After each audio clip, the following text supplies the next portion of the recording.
I am wearing a 15th century suit of plate armour. It's a bit of a mixed match of styles. I've got some German bits, some Italian bits and some English bits. Starting from the top, I've got a sallet or sallet, which is only actually half a helmet because it's only going to come down to the front of my face with the visor down. So I have to wear a bever underneath that. So it's all made of steel. It's mostly around 14 to 18 gauge. Different bits are different, which is about 1.2 to 1.9 mil, I believe. I don't have a breastplate on, which is a bit of a disappointment for anyone who wants to see shiny metal. This is called a brigantine, and it's basically, if you look at Roman armour, it's the reverse of that. So it's full of metal plates on the inside and leather on the outside. So although it looks like a jacket, and when you see it in films, sometimes they're just wearing jackets with studs on, it is proper metal.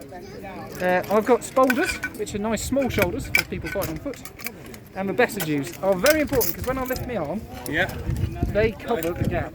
Yeah, because that's the thing. Your armpits are normally a weak point, so if I've got a dagger here, I'd be going right up there and killing it. However, these get in the way and make it a lot harder, and they look lovely.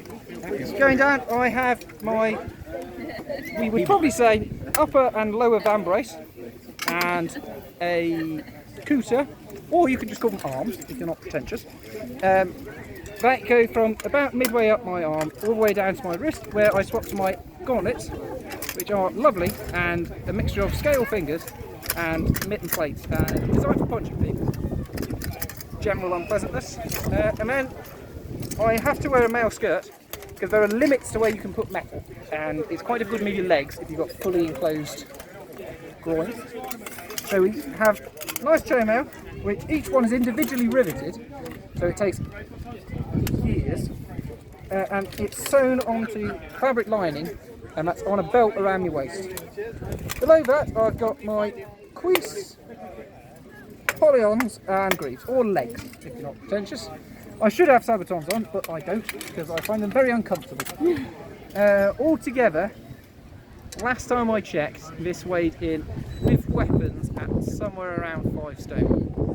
I haven't got my chainmail on today because it's quite warm and I don't really need it. But normally I'd have chainmail filling these gaps here, just as a bit of extra protection. Sometimes you have it around the backs of your legs. But the legs have additional panels that fold all the way around the back, give you the maximum cover. And this would be pretty full on armour, so this would be quite expensive. Not completely unaffordable, but not cheap. A bit like buying a brand new sort of 5 Series BMW. It's not nobility only, but it is comfortably upper class. And we are here today representing the Coventry Levy, who are the levy of the city of Coventry. The guilds put together little armies.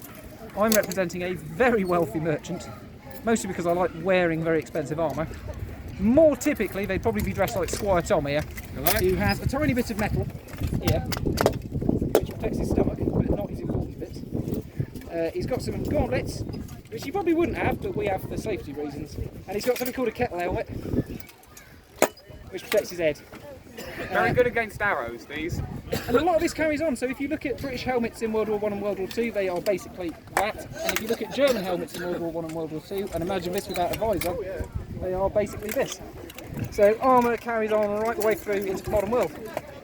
And German police wear chainmail now because they're having problems with knife attacks, so they've gone back to wearing chainmail, and modern British army flak jackets are based off brigantines. They're about the same weight and about the same layout of plates and protection. Don't know if there's anything else.